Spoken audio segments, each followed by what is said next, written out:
Hey, thank you all for coming. This is really special because people told me in June they said we wouldn't get much of a audience, but it seems like we have. So I appreciate you taking the time out of your summer. And Beth Shalom has really been a family to us. So it's great that my welcome my family. I'm here, and she has done extensive the daughter of Holocaust survivors, Rose and Nathan Mura. She lives in Kansas City, and she's on a board member of the Midwest Center for Holocaust Education. Second generation, and she's inspired me to do third generation, which will be starting in the Dallas area in, I think it's going to be sometime next year, actually. And then, of course, my son, this is a life cycle kind of weekend because he got his Hebrew name yesterday. And then today, of course, we're talk about our my grandparents. But he was asking, and because he's only 6, we didn't tell him too much about this, but we said it's about my grandparents, and he asked about, he's like, when are we going to learn about your dad's parents? And I said, well, I'll tell you about that also, but just real quickly with that is that I found out later in life that my grandfather on my dad's side actually helped liberate the camps. I didn't know that until all the grandparents had passed, but that was something special to me. But she has quite a story to tell and to share. It's important to share the story, to continue to tell it, because as we know, too many of the survivors are no longer with us, sadly. So without further ado, I told her I'd do a short introduction. I feel like she's already looking at me like I'm wearing out my welcome. So I'm just going to hand it over.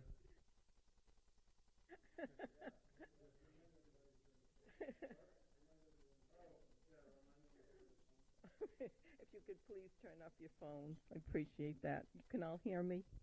Thank you. Thank you all again for being here this morning, this summer morning, and I know it's going to be hot. We are heading back to Overland Park, Kansas when we leave here, but we came for the ceremony yesterday and for Miles' naming. This is a photo of my parents, Rose and Nathan Mura, blessed memory. My mother with the Holocaust Torah, which was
One, one, one, one, two.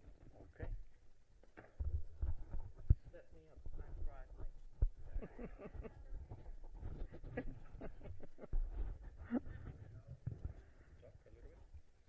Hello.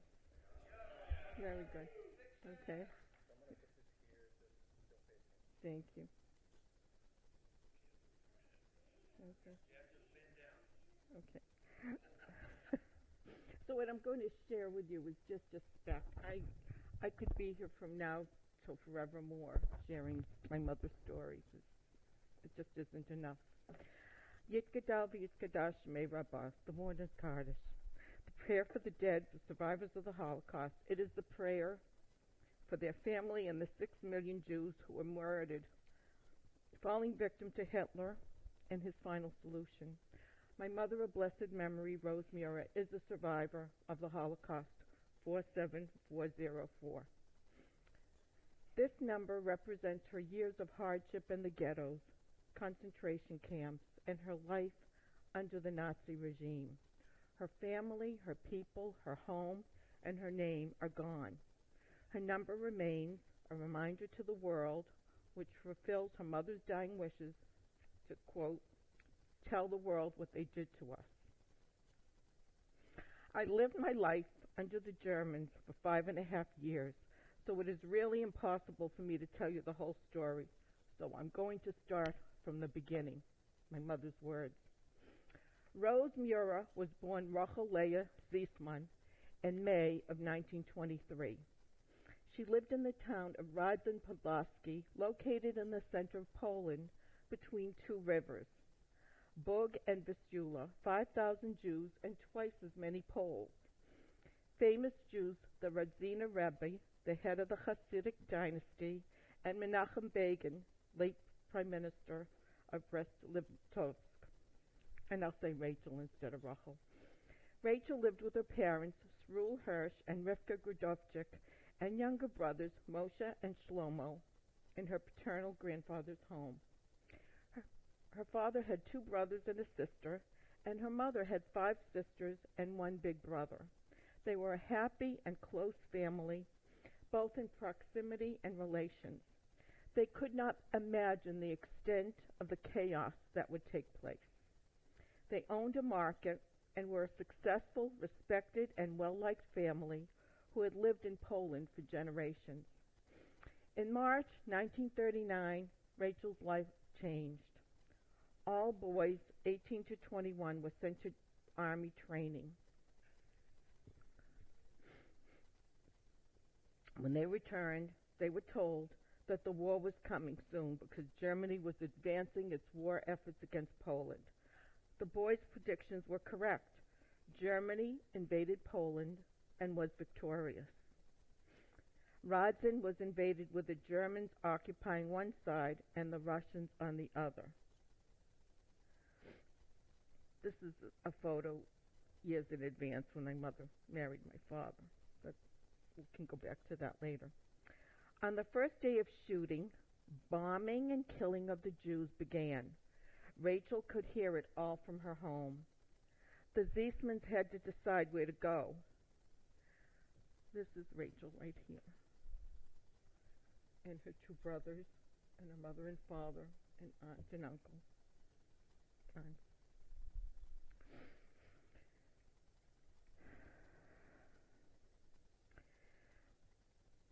Rachel's younger brother Moshe fled to Russia with an uncle. The family rented a house on the Bug River, a brook which they wanted to cross once it had frozen to escape to the Russian side. They stayed in this house and waited for the water to freeze. They heard shooting in the city day and night, and the brook no longer contained water, but blood, the blood of Jews.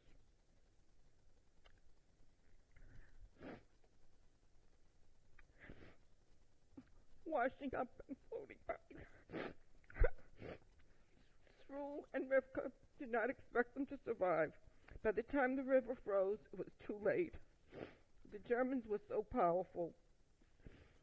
The family returned to their home in Radzin in 1940, to a home that no longer contained furniture. The Ziesmans were able to live in their house because it was located outside of the city. They prepared food for the future and obeyed the curfew of 5 o'clock p.m. and wore their Jewish stars if they ventured to the city to bring food to her girlfriends.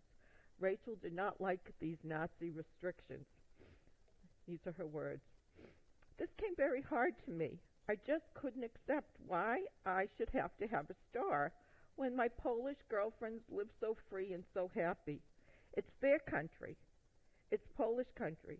They lost their country to the Germans. That's what hurts me the most, and they don't suffer. The Polish people have a normal life. They go to the movies, to schools, shopping, to church. They go in the streets. They're not afraid to walk.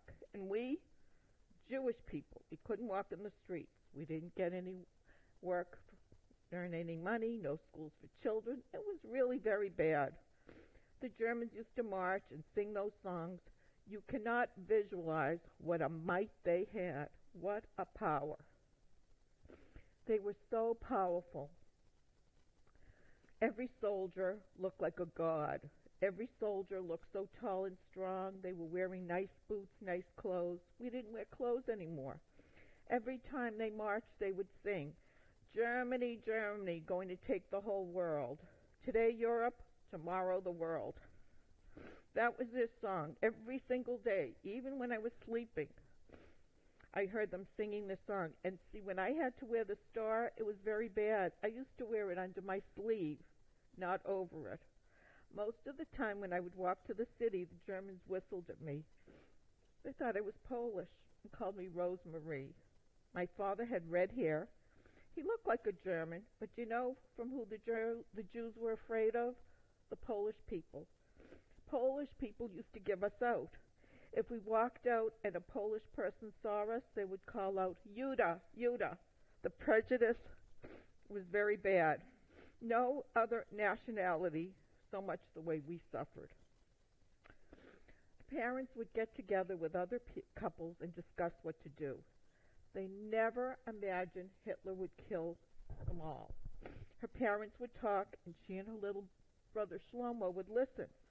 They used to say, if somebody survives, no one will believe this. They thought about hiding in farms. Thank you so much. In 1941, my cousin came home. He was a prisoner of war. He wrote home and said he'll probably be released. When they were released, they were all shot. But somehow he survived. Simcha was not her cousin, but her first husband. Simcha. And I'm speaking like my mother now because as Rachel breaks down. She says, I don't know what it was like to love a person so completely, especially among so much pain and destruction.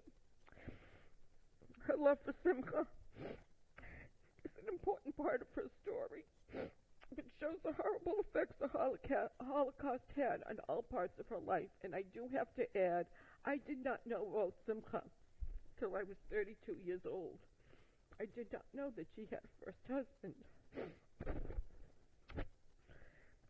Simcha came back, and I went to see him. He started kissing me and hugging me. From this time on, he used to come to our house. I was thinking he was coming to my house to see my parents. Really. Didn't know he was in love with me. Meanwhile, he told me one day he's in love with me, and I'm in love with him, and it was very hard, even in a war with so much destruction, and so much blood and killing, so much everything. When you're still young, you still have love. It felt so good being around him. They were married. They believed if they were married, there was a possibility that they might not be separated. Oh, goodness. This is not my husband.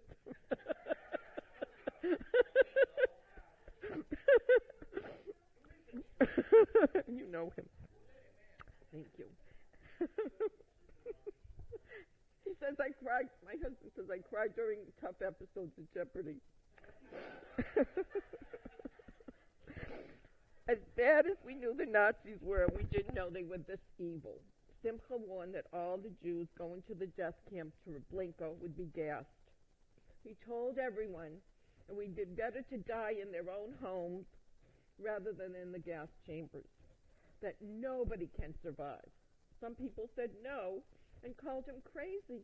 Sugar. It sounded crazy that someone would build a gas chamber to gas people, maybe die of beating and starvation, but not in a gas chamber. In October 1942, after the high holidays, the Nazis gave us an order to the Judenrat that all Jews should be taken to the ghetto, the Mizrich ghetto, if you've ever heard of that one. Rachel's parents knew that would mean they would all be taken to Treblinka.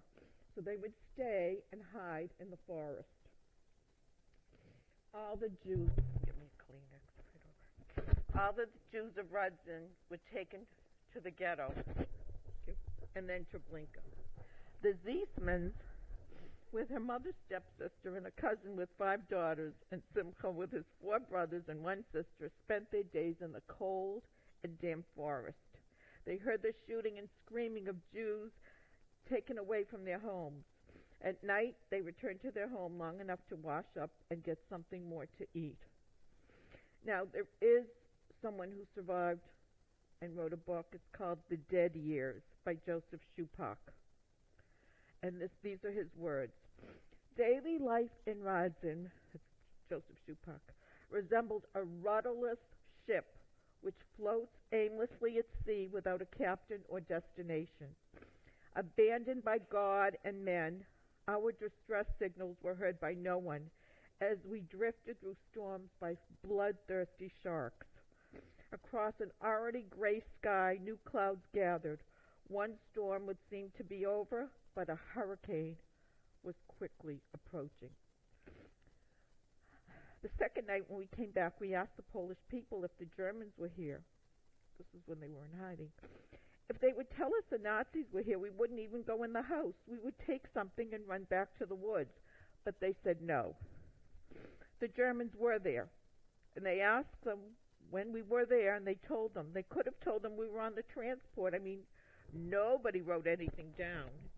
No, they said we were in the woods. So when we came back, we washed up and went to bed. Under the house, we had a bunker. So my mother went with her stepsister to the bunker, and we said, no, we don't want to go. We'll sleep in our beds. So we went to sleep, and every night, trucks went by our house because 6 miles from my house was a station where all the supplies for the Germans came. And then with the trucks, it was brought to Radzin. So they would have to go through our house. So we never paid attention. But this night, the truck stopped. We heard trucks, we heard soldiers. Simcha was sleeping in our house. He went to the window and he saw them jumping out with machine guns. They shouted, out! Everybody out! If you could tell, ois. They started shooting at the doors and windows. My father got shot right away by the window. Simcha jumped first. I jumped after him, and we were running, and my little brother ran after me. And Simcha was running to the woods, and I said, no, I can't. He said, come, run. And I ran into this empty house, which was next to their house. And I heard right away a shot. I heard a lot of shots, but I heard my brother. I heard somebody fall. I heard the last voice, like, Shlomo, it is a haunting sound for the listener. I run into some woods there, and I lay there under this whole thing, and the Germans came in, and they started out shouting all over with bullets, and I looked at the German, and he yelled, one more dog in there. Hund. And he shot every place, and my heart was pounding, and I said to myself, should I go out and just end this? I can't take it. I was shivering, I was cold, I was in a nightgown. Then something told me inside, don't you do this. That's what he wants. Don't come out. And he went out, and I heard screaming, yelling, crying, dogs, bullets, just like a real war zone. It was going on and on till I fell asleep. I woke up, maybe 3 o'clock. It was so quiet, like after a war. And I crawl out to see what had happened, and I see my little brother stretched out in a pool of blood. I said to myself, what should I do now? Where should I go? I don't know what to do. I crawled into the attic, and there were wood shavings. So I crawled into the wood shavings.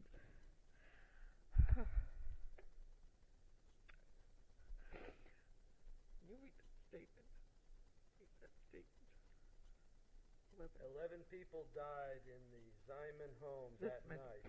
Rachel's childhood was destroyed, and a part of her will forever be with the members of her family who died that night. Rachel carries all the 11 in her heart. The moment I lost my family was the end of my life. I just did not want to go on. I didn't want to live anymore. From the attic of the empty house being built next door, Rachel listened to her home being torn apart. She heard more dogs and looked out the window to see Jewish workers helping to clear the bodies. And after they buried the dead, they left. Rachel crawled to Madame Zaleska's farm, where she met up with her mother and aunt. They worked there from October until winter came, and it was too cold. Rachel and her mother wandered around the city until German soldiers picked them up to work in a Polish workforce because they thought they were Poles, not Jews. Rachel had blue eyes and long blonde hair and braids. Her mother had blonde hair, not a Nazi would define as a typical Jew. In this work group, there were 200 to 250 boys and girls. One night, a soldier came in and said he knew that there were 2 Jewish females. A boy from Rodzin told the Germans of their identity. And the next morning, they would be taken to the cemetery to be killed. Rachel decided to write a letter to the prince, who they had worked for, and paid a woman 100 zlotys to deliver it to him. The prince came to the barn in the morning and told the German soldiers that they made a mistake. They fled the barn and hid in the forest and into an empty barn near Madame Zaleska's, hiding in the hay all day and night, sneaking out to get food, milk, bread, or sugar. These are her words. The rats were running around all night, and I was wishing I would be a rat. I envied the rats because they were free, and I was not. And I have heard this said before by other survivors.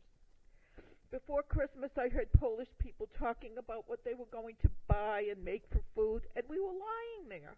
For what? For what? This cost us so much.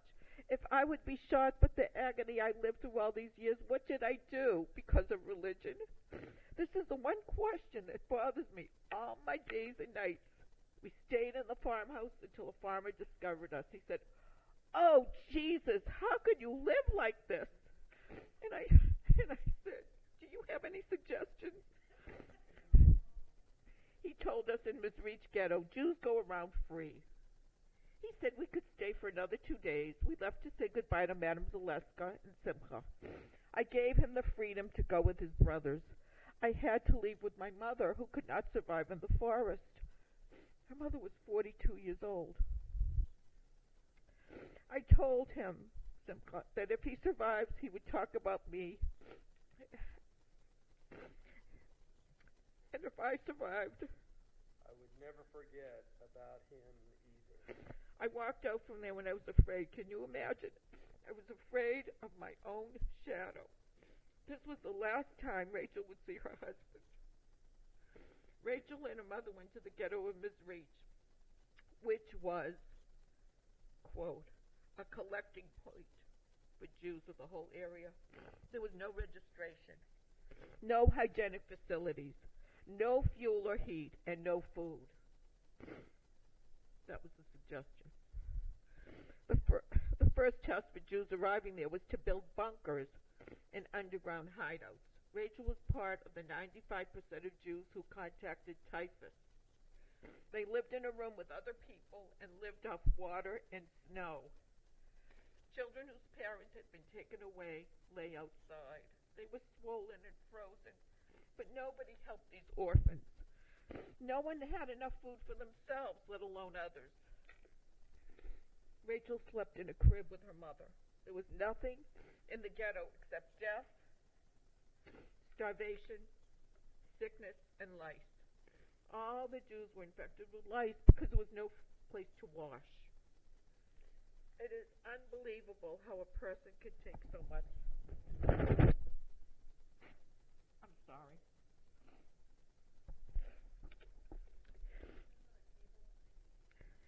The more you suffer, the more you want to live. You want to tell the world, how can one person make all the world crazy, make all the world believe? If I had read Mein Kampf, I would have walked till I came someplace. I wouldn't stay in Poland. I don't know where I would have gone, but I would have walked. The train ride was Rachel's last moments with her mother. They discussed jumping from the train and the possible events that the future would hold. Rachel wanted to jump with the other boys and girls when the cattle car doors were open. So when I said the train, it was the cattle car. But her mother reasoned with her not to jump.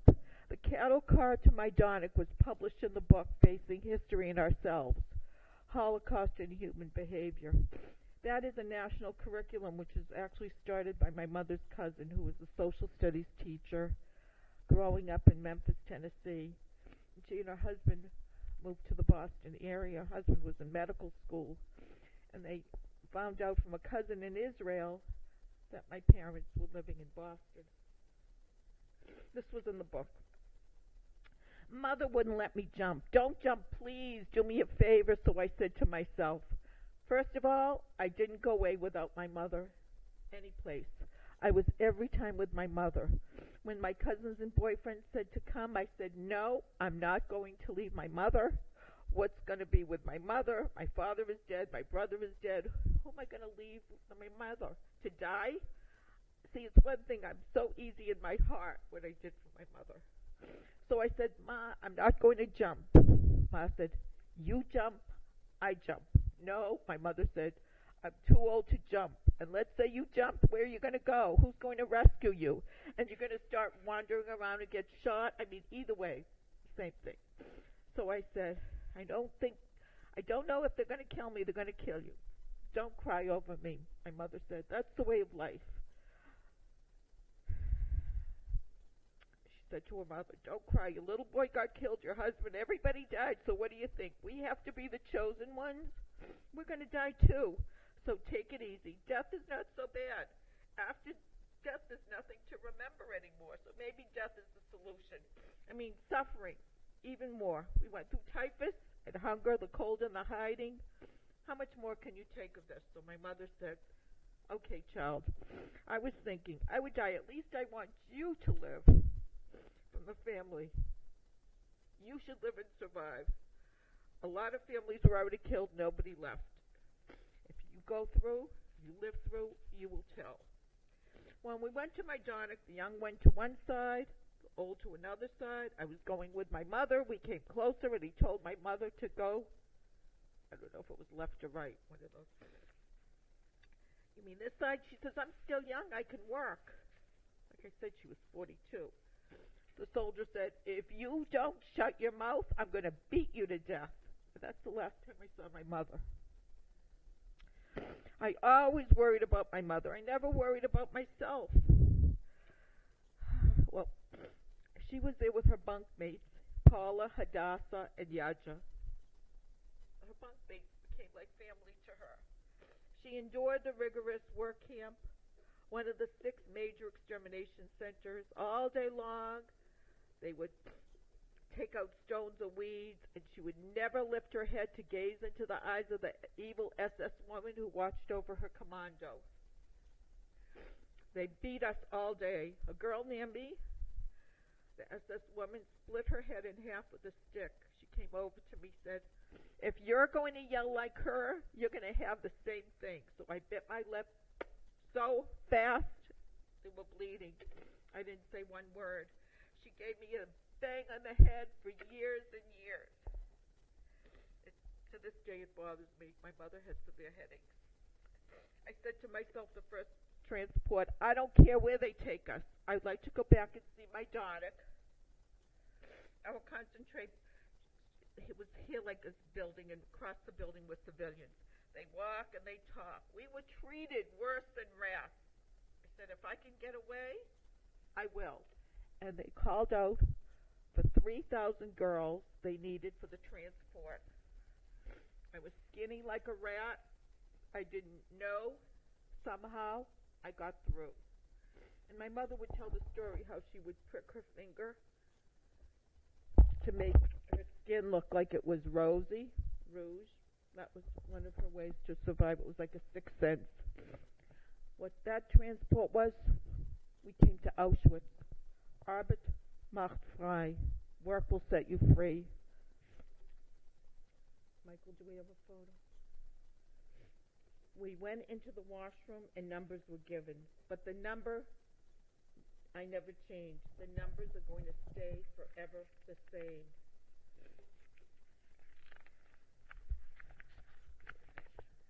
The next day we went to work. We built the railroad to the crematorium. I worked every day there. One piece of bread at night and a little bit of soup. The soup made of poison ivy. That's what you had to live. They didn't give you food to live. They put you in the concentration camp to get as much work as you can and then take you to the crematorium and bring in new people to the camp. They didn't want us to survive, to exist. When it was hot, they didn't give us any water, and there was a lot of beating. You worked through the rain and cold.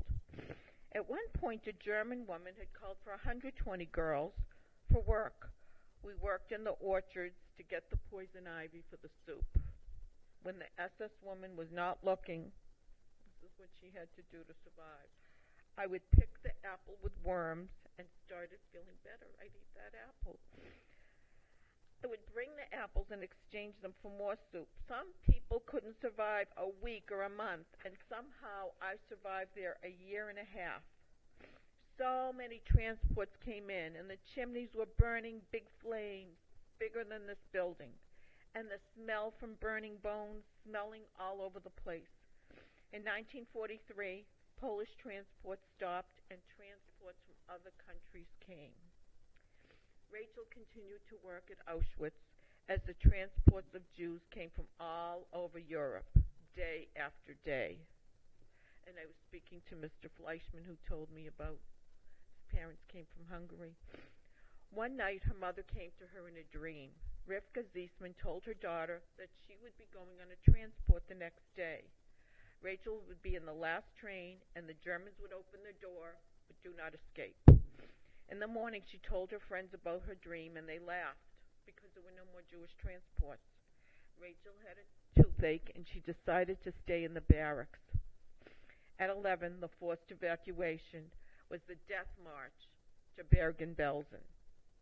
Prisoners, already weakened and lacking proper clothing or shoes, endured the harsh winter conditions, starvation, and exhaustion.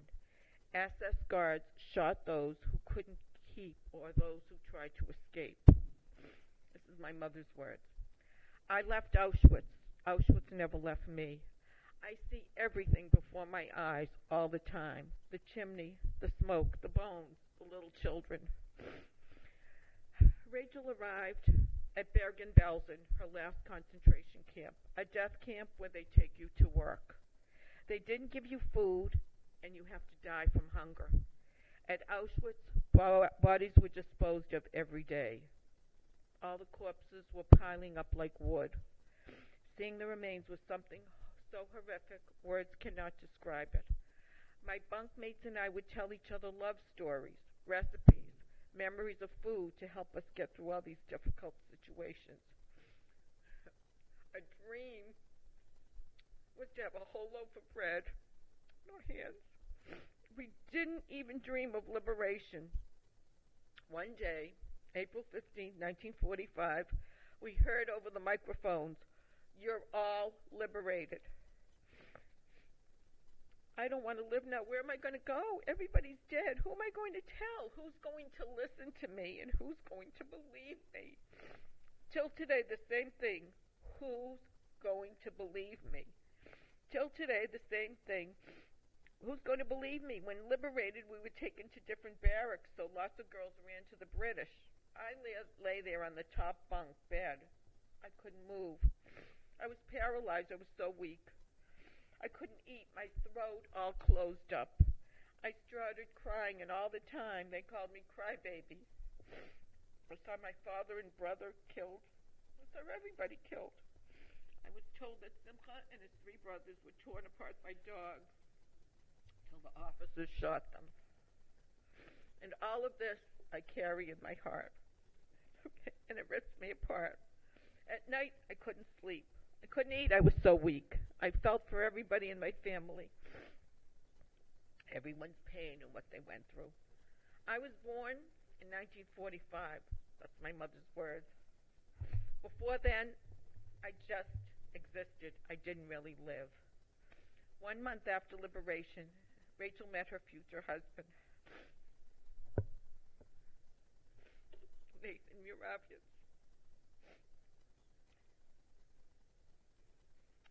He was a survivor of the Warsaw Ghetto Uprising, Auschwitz, and other death camps. My father never spoke about his ordeal. He lost everyone. And the one thing he would tell us is on the day of liberation, when everybody was running for the food, he knew he would not live if he ate what they gave. It was so much fat. I don't think the soldiers really knew what to feed people who had gone through such horrific situations. He fell in love with her right away, but she did not want to be in love. For Rachel, romance died with the war. She was afraid to love again. She wanted to return to Poland to learn the fate of her brother and uncles who had fled to Russia, and to visit the graves of her family. On her journey, Rachel learned that the remainder of her family had been killed in the Blitzkrieg. Dressed in a Nazi jacket and a skirt made out of a potato sack, Rachel risked her life to return home. The Poles did not welcome the few surviving Jews home, and many Jews were shot or thrown in front of trains. In her words, Poland is a Jewish cemetery. And I have friends who have gone back, who also I'm a 2G, second generation, and they've gone back, but my mother said, you are never going back there. The blood is still in the soil. And you see how emotional I get speaking, so I think it would be quite difficult for me to be there. Everything was taken from them. And this is a picture. This is in the book. That's Hadassah and Yaja. Those were her bunkmates. David Handwall survived with my father. This is Sam Letterman and his wife Hadassah. Their grandson wrote a book called A World Erased. When I read that book, I laughed and I cried because these were family friends. These were people considered family because they had survived with my mother and my father. And this is when they got engaged or about to be married. And that's their wedding photo. And that's David Handwall, who survived with my father. And this is the American dream.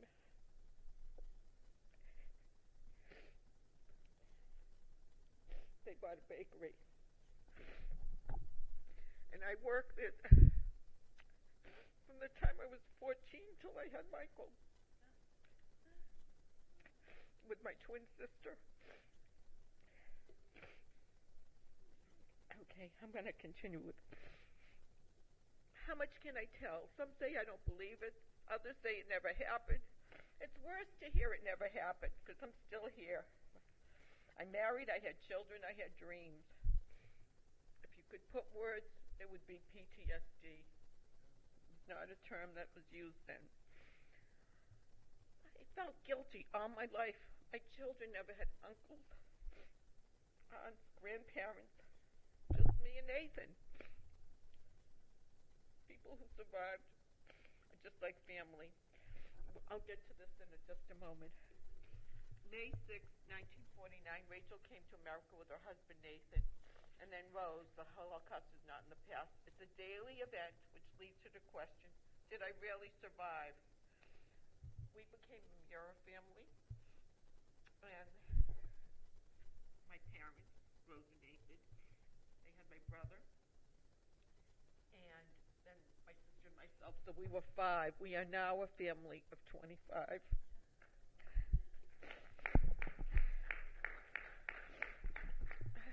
In America, she was torn between her painful past and her new life. She found a country not willing to listen to her story. For decades later, the nightmares became less frequent. The images of Rose's family in the camps have not subsided. For Rose, the Holocaust is not in the past. It is a daily event which led her to the question, did I really survive? How did I survive? There were people smarter than me, more educated, and they all went into the crematorium. She says, people would never believe me. I lived all these things back in my dreams, over and over. I used to be very sick when the children were small. She said she had headaches and gallstones. And when my sister, my brother, and I would go to school, she would lay in bed and cry. We should teach our children to love and not forget. Let's teach them. Tell the world about the Holocaust. We must never forget. And it really brings me to tears seeing what's happening in the world right now. I'm going to continue. Thank you. Rose spoke to numerous students in elementary, middle, and high schools, as well as community centers, places of worship. She fulfills her parents' and her great-grandparents' dying wishes to tell the world what they did to us. And I want Michael had found this. This is a picture of my mother with Matt Damon and his middle school teacher and his girlfriend. And if you can put the Michael, if you could click on that, the YouTube. Oh. That's Matt Damon and his girlfriend Skylar, who was in that the Goodwill Hunting. That was the storyline. He had the girlfriend. Let's see if we can bring that up. Is there a way you can do that? Yeah, he's bringing it up right Okay. Matt Damon was a middle school student in Cambridge, Massachusetts. And that was one of the classes. And years later, he did a public service announcement. And he's interviewed by Margot Stern-Strom, who was my mother's cousin's wife, who started Facing History and Ourselves. Let's see if we can get that. He's getting it. It's almost downloaded.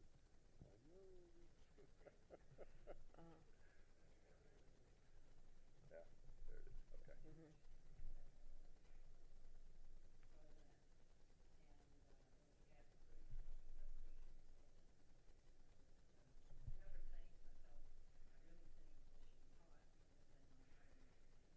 That's Margot's words.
Jews will continue the mourners' Kaddish for the 6 million Jews who were mercilessly murdered. The October 7th event, the Tree of Life Synagogue shooting in Pennsylvania, and the recent killing of Sarah Milgram and her soon-to-be fiancé Yaron Lachinsky. Osei Shalom b'marav, Huya Osei Shalom. Aleinu ve'el Kol Yisrael b'imru Amen. May he who ordains harmony in the universe grant peace to us and to all Israel. And let us all say, Amen.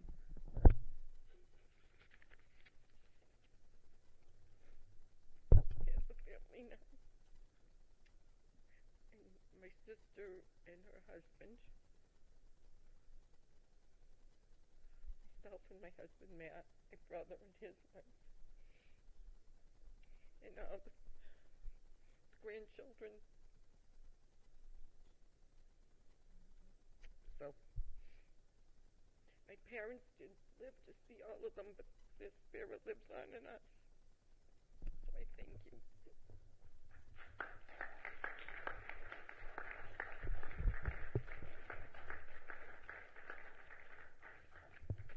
Do you have any questions, comments?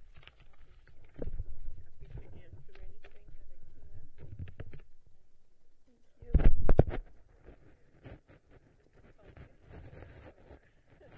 Sorry, you have.